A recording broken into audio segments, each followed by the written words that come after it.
Bonjour. Alors, dans quelques jours à peine, les 20 et 21 mai, c'est la Google I/O 2025. Et bon, l'ambiance monte, hein, surtout sur ce que Google va bien pouvoir annoncer côté intelligence artificielle. C'est un peu le sujet chaud du moment. Oui, tout à fait. Il y a une vraie effervescence. Aujourd'hui, on va justement essayer de décrypter un peu les attentes autour de cet événement. On s'appuie pour ça sur une analyse vue dans une vidéo YouTube récente. L'idée, c'est de voir un peu les signaux que Google envoie et puis comprendre leur position face à la concurrence, OpenAI notamment. Exactement. L'objectif, c'est vraiment d'extraire les infos clés de cette source pour voir ce qui va probablement être annoncé, mais aussi, et c'est peut-être le plus intéressant, saisir cette dynamique de compétition. La vidéo insiste beaucoup là-dessus, cette tension entre Google et OpenAI, avec Sam Altman en arrière-plan. C'est ce jeu stratégique qu'on va essayer d'éclaircir un peu. Et d'ailleurs, un premier point que la vidéo soulève et qui est assez marquant, c'est que Google a changé sa façon de communiquer cette année. Ils ont déjà fait une grosse annonce avant la conférence. Gemini 2.5 Pro. C'est sorti comme ça, un peu par surprise.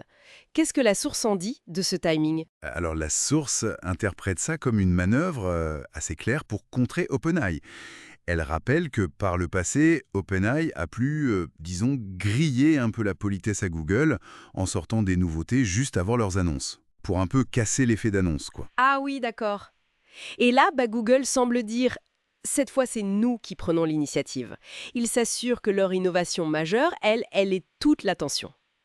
C'est vu comme assez tactique pour maîtriser le récit. Intéressant comme approche. Et bon, au-delà de la stratégie, ce Gemini 2.5 Pro, il vaut quoi? Parce que la source insiste sur ses performances, il me semble. Ah oui, tout à fait. La vidéo cite le classement de LM Arena. C'est une plateforme assez connue qui évalue les IA un peu à l'aveugle. Et d'après ce classement, début mai, Gemini 2.5 Pro passait devant les autres. Devant tout le monde, même devant Claude 3.7 Sonnet, qui était pourtant très fort, surtout pour générer du code. Donc oui, la source présente ça comme une avancée vraiment significative.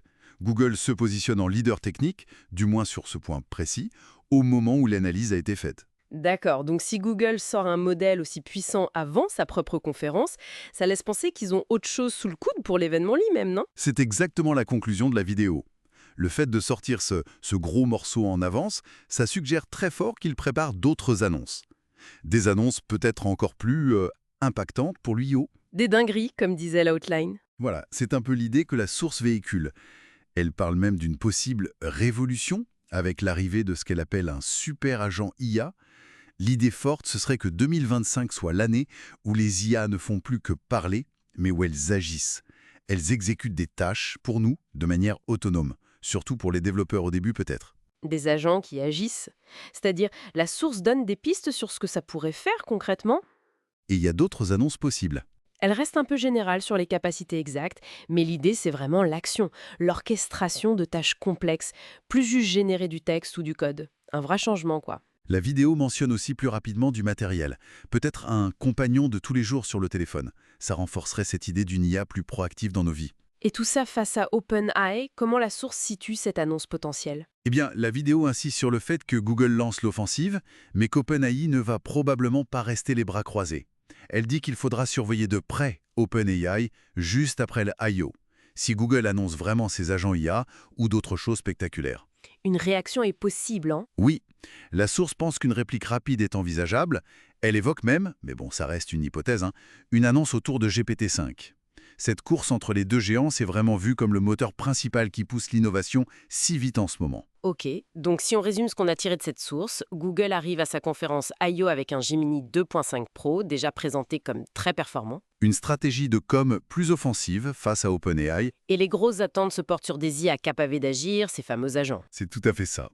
Et ça nous amène à une dernière réflexion, un peu soulevée en creux par la source.